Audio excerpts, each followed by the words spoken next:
The conference room at Sterling Technologies had floor-to-ceiling windows overlooking downtown Seattle. I sat in the corner seat, laptop open, taking notes like I'd been doing for the past 6 months. My brother Marcus stood at the head of the table, presenting the Q3 projections with the confidence of someone who'd never been told no. Revenue is up 18%, Marcus announced, clicking through his PowerPoint. We're on track for the Series C funding round. Goldman Sachs is very interested. Dad, Richard Sterling, founder and CEO, nodded approvingly from his seat. Excellent work, son. This is exactly the leadership this company needs. I typed quietly, recording every word.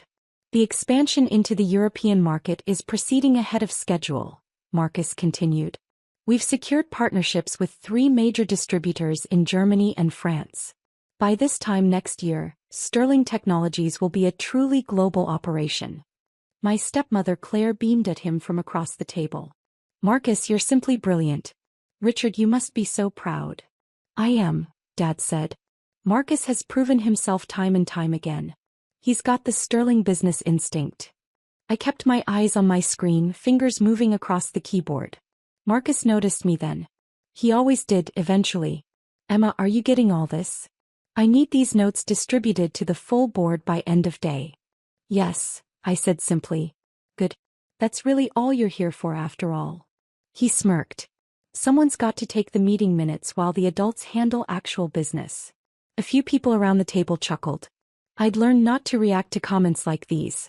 I'd been working at Sterling Technologies for 6 months now, ever since graduating from business school. My official title was Executive Assistant to the Board, which really meant I took notes, scheduled meetings, and ordered catering. Marcus, Claire said, her voice dripping with artificial sweetness, Emma probably doesn't even understand half of what you're discussing. All those complicated financial terms. True, Marcus agreed. Emma, do you know what a Series C funding round is? I looked up at him. Yes. Really? Want to explain it to the room? The trap was obvious. If I explained it correctly, I was showing off. If I stumbled, I was proving their point. I chose silence. That's what I thought, Marcus said. Stick to what you're good at, little sister. Taking notes, ordering lunch, scheduling meetings. Leave the actual business to the professionals. Dad cleared his throat. Marcus is right, Emma. You're still learning. It's good that you're here observing, but you need to understand your limitations. You graduated from business school, yes, but you don't have any real-world experience. You haven't built anything. You haven't closed any deals. I understand, I said quietly, returning to my typing. The meeting continued for another hour. Marcus outlined expansion plans that would require significant capital. Dad discussed the company's burn rate and runway. Claire, who held a VP title despite never actually working, suggested throwing a gala to raise the company's profile among investors. I recorded everything. After the meeting ended, people filed out. Marcus lingered, walking over to my corner of the room. You know, Emma, he said, hands in his pockets, I respect that you wanted to try the family business. But maybe it's time to accept that not everyone's cut out for this world. There's no shame in finding something more your speed. Like what?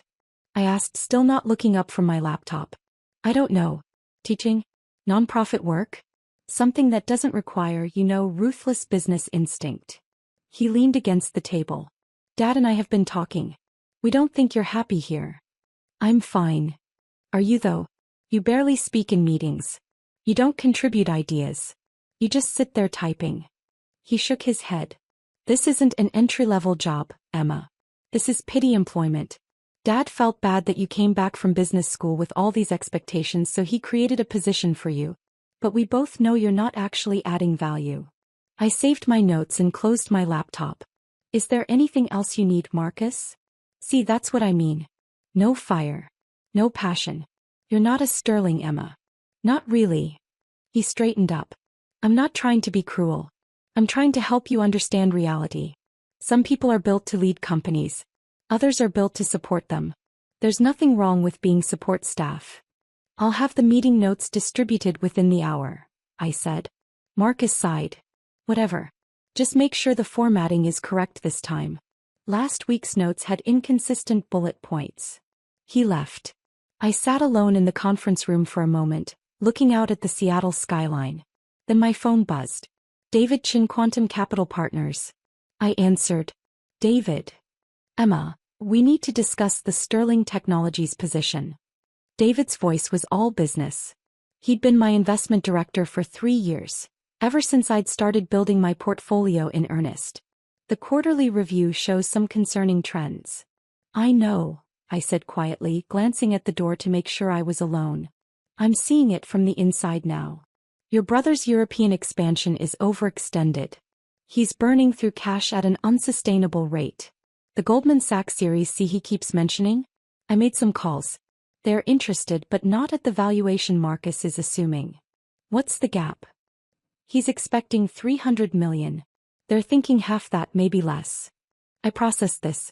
So when the Series C doesn't meet expectations, the company will face a serious cash crunch. They're already operating on the assumption of that $300 million. Marcus has signed contracts, made commitments. If the funding comes in at $150, they'll be in trouble. How much trouble? Without additional capital, they'd have maybe 4 months of runway. 6 if they make serious cuts. I watched a seagull land on the window ledge outside. How much exposure do we have? Your various investment vehicles hold $84 million in Sterling Technologies across multiple funding rounds. You're the largest single investor. The venture fund holds $40 million, your personal portfolio has $22 million, and the family trust you control has another $22 million. And if we withdrew? David was quiet for a moment. The company would collapse within weeks. Your $84 million represents 63% of Sterling Technologies' total funding. Without it, they can't make payroll, can't pay vendors, can't execute contracts. The whole operation shuts down. I'm not making any decisions today, I said. But prepare the paperwork. I want to be ready. Understood. Emma, I have to ask, does your family know? No. Don't you think? No, I repeated. Not yet. After ending the call, I distributed the meeting notes to the board, then headed to my small office, really more of a converted supply closet, down the hall from Marcus's corner suite. 3 weeks later, Dad called a special board meeting. I took my usual corner seat with my laptop. Marcus was practically vibrating with excitement. I've got incredible news, he announced. Goldman Sachs has sent over the term sheet. The Series C is happening. Claire clapped her hands together. Oh, Marcus, that's wonderful. What's the valuation? Dad asked. Marcus's smile flickered slightly. $145 million. The room went quiet. That's... Dad frowned. That's less than half what we discussed. I know, but I've run the numbers. We can make it work. We'll just need to be more strategic about the European expansion. Maybe phase it over 18 months instead of 12. One of the board members, Gerald Patterson, who'd been with Sterling Technologies since the beginning, spoke up. Marcus, you've already signed contracts for the European expansion. You've committed to hiring 35 people. You've leased office space in Munich and Paris.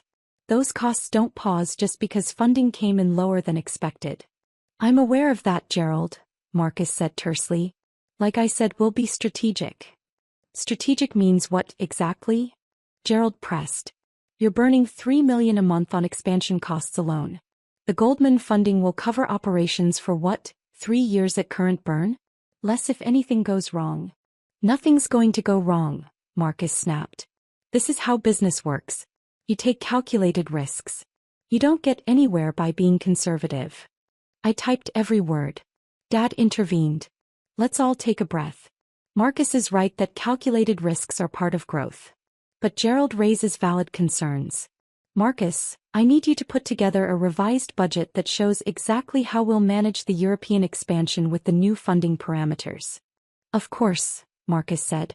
I'll have it by Friday. Good. Dad looked around the table. Anything else? I raised my hand slightly. Everyone looked at me like I'd started speaking in tongues. Yes, Emma? Dad said, clearly surprised. The Goldman term sheet, I said. Does it include any conditions on existing debt or investor rights? Marcus's jaw tightened. Why would you ask that? Because Series C terms often include provisions that affect earlier investors. I wanted to make sure those have been reviewed. Of course they've been reviewed, Marcus said. By actual lawyers. People who understand these things. I was just. You were just what? Trying to sound smart. Marcus crossed his arms. Emma, you're here to take notes. Not to question deals that you don't have the experience or expertise to understand. Marcus, Gerald said carefully, actually that's not a bad question. Have we had legal review the impact on Series A and B investors? It's handled, Marcus said firmly. Emma, back to your typing. My fingers returned to the keyboard. After the meeting, Claire cornered me in the hallway. Emma, sweetie, I need to talk to you. I waited. Your father and I have been discussing your future here at Sterling Technologies. We're concerned. About what? About whether this is really the right fit for you, dear. She touched my arm in a way that probably looked maternal to anyone watching. You seem so uncomfortable in these meetings. Always hiding in the corner, barely participating. Is this really what you want to do with your life? I like my job. Do you? Because it doesn't look like it. And honestly, honey, Marcus is right. You don't seem to have the killer instinct this industry requires. You're too soft. Too hesitant. She lowered her voice. Between you and me, I think your father only hired you because he felt guilty about the divorce. He wanted to prove he still cared. But at some point you need to stand on your own feet. I am standing on my own feet. Are you? You're living in your father's building, working at your father's company, taking a salary that, let's be honest, is more than your actual contribution warrants. She smiled sympathetically. I'm not trying to hurt your feelings. I'm trying to help you see reality. You're 28 years old. You have a business degree. But you're working as basically a secretary. Doesn't that bother you? No, I said simply. Claire's smile thinned. Well, it bothers us. We think you're wasting your potential. And frankly, it's awkward having you in these board meetings where serious business is discussed. You're a distraction. I'll try to be less distracting. That's not, she sighed. Never mind. Just think about what I said, okay? Maybe it's time to find your own path. Away from the family business. She walked away. I returned to my office and made a call. David, it's Emma. What's wrong? You never call during business hours. I need updated numbers on Sterling Technologies' cash position. And I want to know exactly what happens to their operations if the Goldman Series C falls through. Why would it fall through?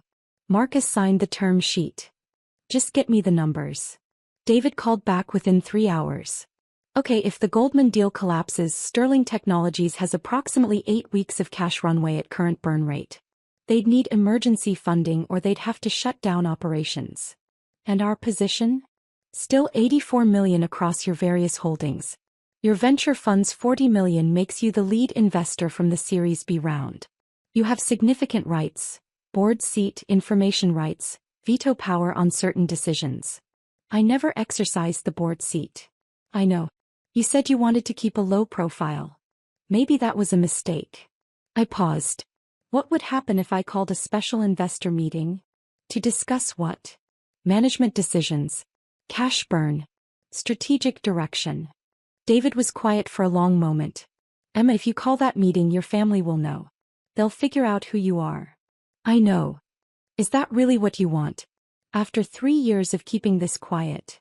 I looked at the stack of meeting notes on my desk. All those months of sitting silently in the corner, taking notes while Marcus belittled me and Claire questioned my worth. Not yet, I said. But soon. The company gala was Claire's idea. She wanted to celebrate Sterling Technologies' bright future and court potential investors for future funding rounds. The event was held at the Four Seasons with 200 guests, an open bar and a live orchestra. I wore a simple black dress and spent most of the evening standing near the wall, watching. Marcus held court in the center of the room, surrounded by local business press and potential investors. He'd had several drinks and his voice carried across the ballroom. The key to success, he was saying, is surrounding yourself with A players. People who understand business at an instinctive level. You can't teach that. Either you have it or you don't. A journalist nodded, recording on her phone. And what about succession planning? You're relatively young to be running a company approaching $100 million valuation. True, but I've been groomed for this my entire life. My father built this company, but I'm the one who's scaled it. I'm the one who saw the opportunity in Europe. I'm the one who secured the Series C. He paused. Business isn't about where you start. It's about having the vision and killer instinct to capitalize on opportunities.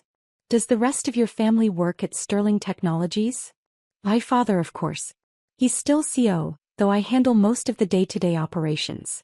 My stepmother Claire is VP of Strategic Partnerships. And my sister Emma works here too. What does she do?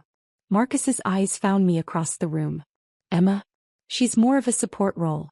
Administrative stuff. She takes meeting notes, handles scheduling. That kind of thing. Did she go to business school? She did, actually. But business school doesn't make you a business person. You need practical experience. You need wins under your belt. Emma's still figuring out what she wants to do. Right now, she's basically learning by watching the professionals. Several people laughed. The journalist seemed uncomfortable. I see. And does she? Emma's a sweet kid, Marcus interrupted, but she doesn't have the Sterling edge. Not everyone does. Our family business will stay in the hands of people who know how to run it, people who've proven themselves. I felt my phone buzz. A text from David. Need to talk. Call me when you can. I slipped out of the ballroom and found a quiet corner in the hotel lobby. David. We have a problem. I just got off the phone with Goldman Sachs. My stomach dropped. What happened? The Series C is in trouble. Their due diligence team found some issues with Sterling Technologies' customer contracts. Apparently, Marcus overstated the revenue from several European partnerships. Not fraud exactly, but aggressive accounting. Goldman's getting cold feet. How cold? They might pull out entirely. My contact there says the partners are meeting tomorrow to decide. If they pull out, Sterling Technologies is in serious trouble. The company's been operating under the assumption that $300 million was coming in. Marcus spent that money before it existed. They've got obligations they can't meet without new funding. I closed my eyes. And no one else knows yet. Just you and me. The Goldman team will inform Richard and Marcus tomorrow morning. Emma, this is going to get ugly. Your family business is about to crater. It's not my family business, David. I just take notes there. Your $84 million says otherwise. You're the largest investor. When this hits, people are going to look to you for answers. Let them look. I ended the call and stood there for a moment thinking. Then I returned to the gala. Marcus was now on the small stage, microphone in hand, giving an impromptu toast. And I want to thank everyone here tonight for believing in Sterling Technologies. This company started in my father's garage 30 years ago. Now we're expanding across 3 continents. We've got partnerships with Fortune 500 companies. We're revolutionizing the supply chain technology industry. He raised his glass. To the future. To growth. To the Sterling family legacy. Everyone applauded. Claire was crying happy tears. Dad stood beside Marcus, one hand on his shoulder, beaming with pride. I found myself smiling slightly. They had no idea what was coming. The call came at 7:30 the next morning. I was in my apartment, the one I rented myself despite what Claire thought, drinking coffee when my phone rang. Emma Sterling? This is Jason Whitmore from Goldman Sachs. I'm calling regarding the Sterling Technologies Series C funding round. I'm aware of the situation, I said. You are? Has Richard or Marcus? No. I have other sources. Silence on the line. Miss Sterling, I'm looking at our cap table analysis, and I'm seeing some unusual patterns in the investor structure. There's a venture fund called Quantum Capital Partners that holds a significant position. Then there's a family trust, the Catherine Sterling Trust, that also has substantial holdings. And several smaller investment vehicles. All told about $84 million across multiple funding rounds. That sounds right. The thing is, these investments all trace back to the same beneficial owner. Someone who's been systematically acquiring Sterling Technologies equity for the past 3 years, starting with a small angel investment in the Series A and increasing position with each subsequent round. Okay. Miss Sterling, is that beneficial owner you? Yes. Another silence, longer this time. Does your family know? No. Jesus Christ. He let out a breath.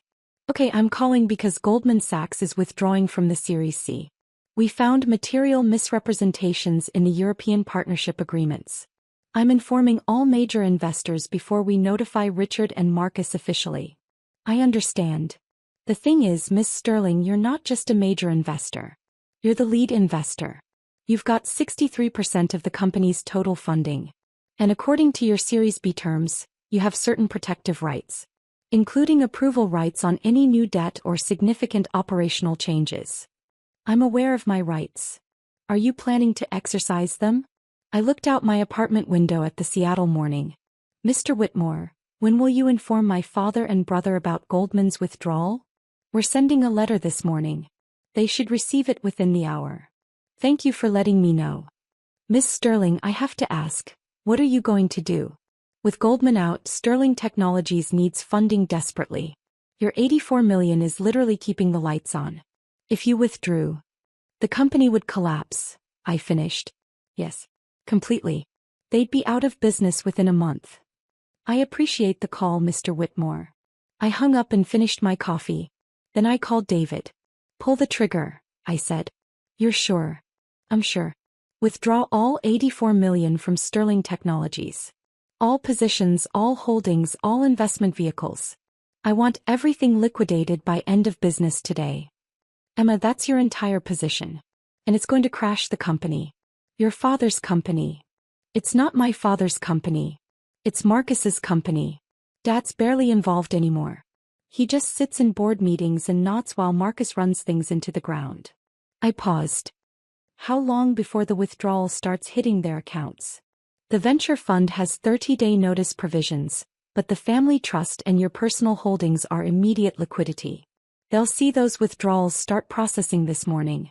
Within 3 hours maybe. Perfect. What are you going to do? I'm going to the office. I have meeting notes to take. I arrived at Sterling Technologies at 9:15. The office was buzzing with unusual energy. People were clustered in hallways, whispering. I went to my small office and opened my laptop. At 9:32, Marcus started shouting. His voice carried down the hallway from his corner office. What do you mean withdrawn? Who authorized this? I could hear Dad's voice too, calmer but strained. Marcus, calm down. Let me call the bank. Dad, it's not just one bank. I'm getting notifications from 3 different institutions. Millions of dollars being pulled from our accounts. I kept typing, working on a summary report of last week's meetings. At 9:45, someone knocked on my door. Gerald Patterson, the veteran board member. Emma, have you heard what's happening? No, I said, not looking up from my screen. There's some kind of financial crisis. Major investors are pulling out. Marcus is losing his mind. He paused. Your father wants everyone in the conference room. Right now. Of course. I gathered my laptop and followed him to the conference room. It was chaos. Marcus was on his phone, pacing frantically. Dad was at the head of the table, looking 10 years older than he had yesterday. Claire sat beside him, pale and frightened. I took my usual corner seat and opened my laptop. Emma, close that, Dad said. This isn't a meeting for notes. This is a crisis. I closed the laptop but stayed quiet. Marcus ended his call and slammed his phone on the table. It's a coordinated attack. Someone is systematically pulling investments from our company. The venture fund that led our Series B, $40 million, is initiating withdrawal procedures. The Catherine Sterling Trust, another $22 million, has already pulled their entire position. And there are 3 other smaller investment vehicles doing the same thing. How much total? Dad asked. $84 million. 63% of our total funding is being withdrawn. Marcus's hands were shaking. Without that capital, we can't make payroll next month. We can't pay vendors. We can't execute the European contracts. We're finished. There has to be some mistake, Claire said. Maybe it's a bank error? It's not a mistake, Gerald said quietly. This is deliberate. Someone wants to destroy this company. Dad rubbed his face. Who? Who would do this? I don't know, but I'm going to find out. Marcus grabbed his phone again. I'm calling every contact I have. Someone knows something. My phone buzzed silently in my lap. A text from David. Quantum Capital withdrawal processing. Should complete by 2 p.m. Other vehicles completed. You're officially out. I typed back, thank you. Marcus was shouting into his phone now. I don't care if it's irregular. I need to know who owns Quantum Capital Partners. Check the corporate filings, check the beneficial ownership records. He paused, listening. What do you mean it's a private investment vehicle? Everything has ownership records. Dad stood up slowly. Marcus, put the phone down. Dad, I need to. Put it down. Marcus set his phone on the table. Dad looked at him, then at Claire, then at Gerald, then finally at me in my corner. Emma, he said slowly. The Catherine Sterling Trust. That was your mother's trust, wasn't it? Everyone looked at me.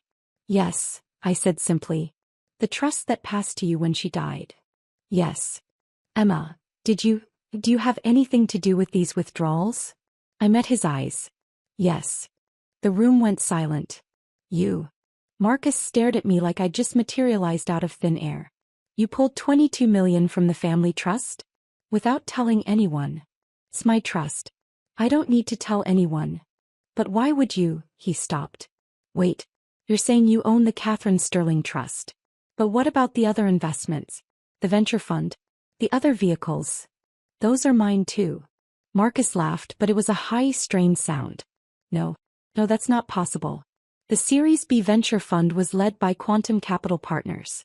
That's a serious investment firm. They've got. He grabbed his phone, searching frantically. They've got a professional website, a portfolio of companies, management team. Quantum Capital Partners is an investment firm I established 3 years ago, I said calmly. The management team consists of David Chin, my investment director, and 3 financial analysts. We manage approximately $600 million in assets across various holdings. Sterling Technologies represents 14% of our portfolio. Represented, I corrected. As of 2 hours ago, we're fully divested. Claire made a small sound, almost like a whimper. Dad sank back into his chair. You've been investing in Sterling Technologies for 3 years? Yes. I started with a $5 million angel investment during the Series A round. You needed capital quickly and I provided it through a shell corporation. Marcus never asked where the money came from. He just took it. That was you. Marcus's face was red. The Series A angel investor? Yes. Then I participated in the Series B through Quantum Capital as the lead investor. I took the $40 million position at a favorable valuation because, again, you needed capital and weren't being selective about your investors. I vetted everyone, Marcus said. I did due diligence on Quantum Capital. They checked out. Of course they checked out. It's a legitimate investment firm. I just never mentioned I owned it. I opened my laptop. I also made several smaller investments through other vehicles. The Sterling Family Trust, Oak Ridge Capital, Pacific Northwest Ventures. Altogether, $84 million across 4 funding rounds. Gerald was staring at me with something like awe. You've been the company's largest investor this entire time? Yes. And you never said anything? No one asked. Marcus slammed his hand on the table. This is insane. You're an entry-level employee. You take meeting notes. You schedule conference calls. How the hell do you have $84 million to invest? I don't take entry-level employment, I said. I take notes at Sterling Technologies because Dad offered me the job and I accepted. But that's not my primary occupation. Then what is? I run Quantum Capital Partners. I manage over $600 million in assets. I sit on the boards of 4 companies. I've been building my investment portfolio since I was 23, starting with money my mother left me and growing it through careful, strategic investments. Dad's voice was barely a whisper. Katie left you money? She left me everything, Dad. The trust was worth about $12 million when she died. I was 21. You were busy with the divorce and starting Sterling Technologies, so you didn't really pay attention to what I was doing. I took that $12 million and built it into $600 million over 7 years. That's not possible, Claire said. Nobody grows money that fast. I did. I invested in tech startups before they were fashionable. I bought Bitcoin at $300. I acquired real estate in Seattle before the market boomed. I made smart, aggressive bets that paid off. I looked at Marcus. I did it by understanding business at an instinctive level. By surrounding myself with A players. By having vision and killer instinct. Marcus's mouth opened and closed. Emma, Dad said, why didn't you tell us? Why would I? You never asked what I did with Mom's trust. You assumed I was just coasting on family money, working a nothing job at your company because I couldn't hack it in the real world. I closed my laptop. It was easier to let you think that. But why pull out now? Gerald asked. If you've been invested for 3 years. Because Goldman Sachs withdrew from the Series C this morning. Marcus misrepresented revenue from the European partnerships. Goldman did their due diligence and found the problems. They're out. Marcus went white. How do you know that? Goldman called me 2 hours ago. As the lead investor, I have information rights. They're required to notify me of material changes before they notify management. That's not. They called you before calling us? Yes. I'm the largest investor. I corrected. I was the largest investor. Now I'm completely divested. Dad was shaking his head slowly. Emma, without that $84 million, this company is finished. We can't operate. We can't meet our obligations. Everything your brother has built. Everything Marcus has built? I repeated. Dad, Marcus has built a house of cards. He's been burning $3 million a month on an expansion he can't afford. He's been misrepresenting partnership agreements to investors. He's been operating under the assumption that money will always be available because it always has been. He's reckless. I'm reckless. Marcus's voice was rising. You just destroyed the family business. It's not the family business. You told me that yourself. Remember? 6 months ago you told me this company was for real family. For people with the sterling instinct. I'm just adopted, right? Just a support staffer. Just taking notes. I didn't mean. You meant exactly that.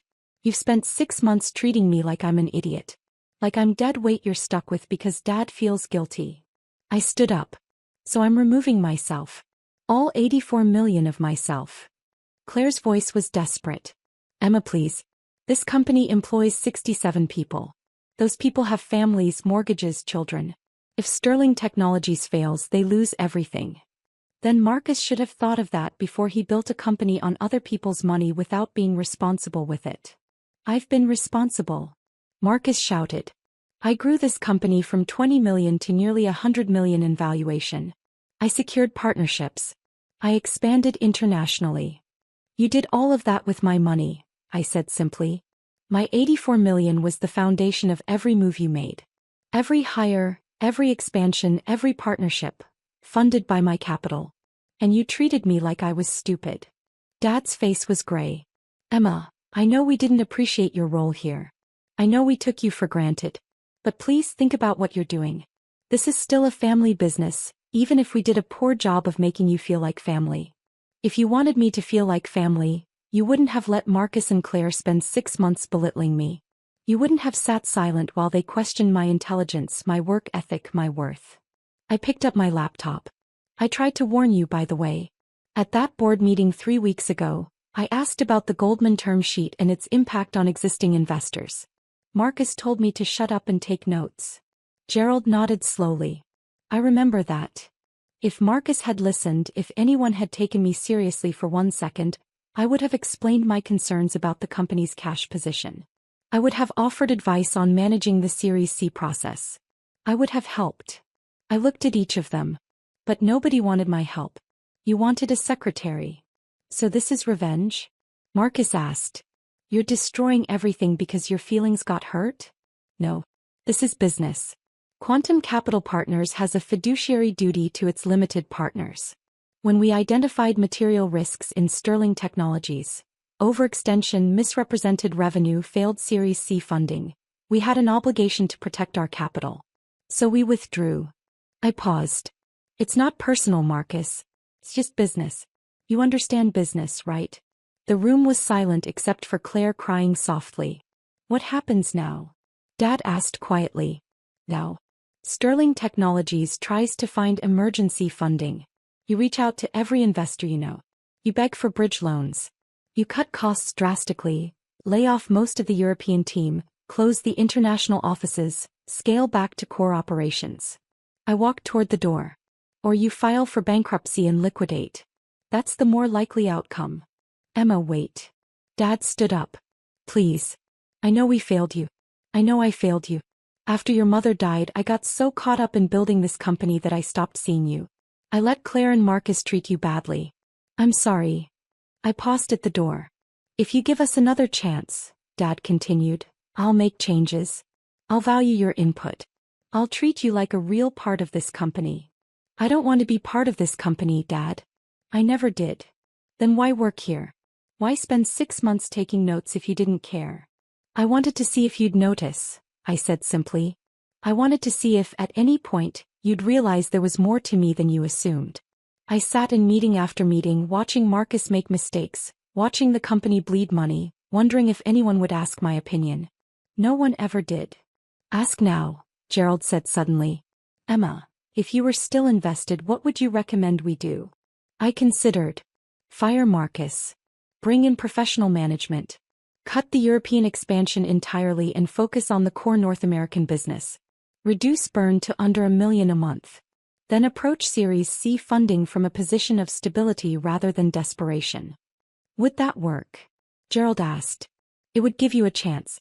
Right now you have no chance. Marcus stood up. Fire me. This is my company. No, I said.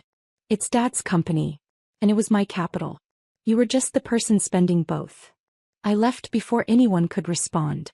My phone started ringing at noon. First Dad, then Claire, then Marcus. I didn't answer. By 2 p.m. David called. The full withdrawal is complete. All positions liquidated. You're officially out of Sterling Technologies entirely. Good. Emma, they're going to call you. Probably all of them. Multiple times. I know. What are you going to tell them? Nothing. Nothing. There's nothing to say. I made a business decision. Quantum Capital Partners withdrew from an underperforming investment with material misrepresentations and management issues. That's it. David was quiet for a moment. How do you feel? Fine. Really? I looked out my apartment window. I spent 6 months watching my brother treat me like an idiot while running a company into the ground with my money. I spent 6 months listening to my stepmother tell me I wasn't cut out for business. I spent 6 months being invisible while they celebrated themselves. I paused. Yeah, I feel fine. What happens to Sterling Technologies now? They'll try to find emergency funding. They won't get it. No one invests in a company that just lost its lead investor overnight. They'll make cuts, but it won't be enough. They'll probably file for bankruptcy within 60 days. And your dad? Dad will be fine. He's got personal assets, investments outside the company. Claire will probably leave him once the money's gone. Marcus will have to get a real job. I smiled slightly. They'll survive. And you? I'm meeting with 3 new investment opportunities next week. Quantum Capital Partners is doing fine. At 6 p.m. Gerald Patterson called. Unlike the others, I answered. Emma, I need to tell you something, he said. I just left a meeting with Richard and the board. We voted to remove Marcus as president and COO. I sat up straighter. You did. Your father agreed. He said you were right. Marcus was reckless. The misrepresentations to Goldman were worse than Marcus admitted. We're bringing in a professional management team to try to salvage what's left. That's smart. I also told Richard he's an idiot for not recognizing what you'd accomplished. 600 million in assets at 28? That's extraordinary. Thank you. Emma, I know you're out of Sterling Technologies. I know you've moved on. But I wanted you to know that at least one person on that board sees you clearly now. If Quantum Capital Partners ever needs an advisor or board member, I'd be honored to work with you. I appreciate that, Gerald. Good luck, Emma. I think you're going to be just fine. After he hung up, I sat in my apartment watching the sun set over Seattle. My phone buzzed with another call from Marcus. I declined it. Then a text from Dad. We need to talk. Please. I didn't respond. The thing about being underestimated is that people think you're not paying attention. They think you don't notice the condescension, the dismissal, the casual cruelty. They think you're too stupid or too weak to do anything about it. They're wrong. I'd spent 6 months taking notes. Literally and figuratively. I'd watched Marcus overextend. I'd watched Dad enable him. I'd watched Claire position herself as the family's moral center while treating me like garbage. And I'd waited. Because that's what smart investors do. They wait for the perfect moment. They watch for the right opportunity. They let their opponents build confidence, make mistakes, overextend themselves. Then they strike. My phone rang again. This time it was an unknown number. Emma Sterling. Miss Sterling, this is Jennifer Walsh from Forbes. I'm writing a story about Quantum Capital Partners and your investment track record. I understand you recently divested from a family company. I smiled. I'd be happy to tell you about Quantum Capital Partners' investment philosophy. When works for you. How about tomorrow morning? Perfect. As I ended the call, I thought about Marcus standing at that gala, giving his toast about the Sterling family legacy. About killer instinct and vision. He'd been right about one thing. Not everyone has it. But I did. And now everyone would know.